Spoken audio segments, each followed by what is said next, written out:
মাধব, এ যুদ্ধের ময়দান যেন মৃত্যুর সমুদ্র। আমার হৃদয় কাঁপছে। আমি কি ভীষ্মদেব ও গুরু দ্রোণের ওপর তীর তুলব? এ কি ন্যায়?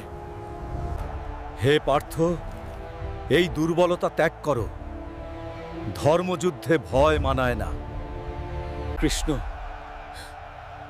আমি যদি সকলকে হত্যা করি তবে কাকে নিয়ে বাঁচব? তুমি আমাকে জানতে চাও পার্থ? আমি সেই চিরন্তন সত্য, যিনি সব কিছুর উৎস। হে দেব, আমায় তোমার সেই বিশ্বরূপ দর্শন দাও। আমি কাল, আমি সৃষ্টি ও বিনাশ। এই যুদ্ধে সব ফল নির্ধারিত। হে দেব, তোমার রূপ অসীম, ভয়ঙ্কর। আমি তোমার শক্তি বুঝতে পারি না। উঠে দাঁড়াও পার্থ। এই যুদ্ধ ইতিমধ্যেই আমার ইচ্ছায় সম্পন্ন। তুমি শুধু মাধ্যম।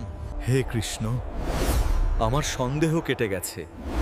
আমি যুদ্ধ করব আখা তোমার আদেশে। এবার কর্মে মন দাও, ফলের চিন্তা নয়। যে কর্ম করে ফলের আসক্তি রাখে না, সেই সত্য জানে, সেই মুক্ত।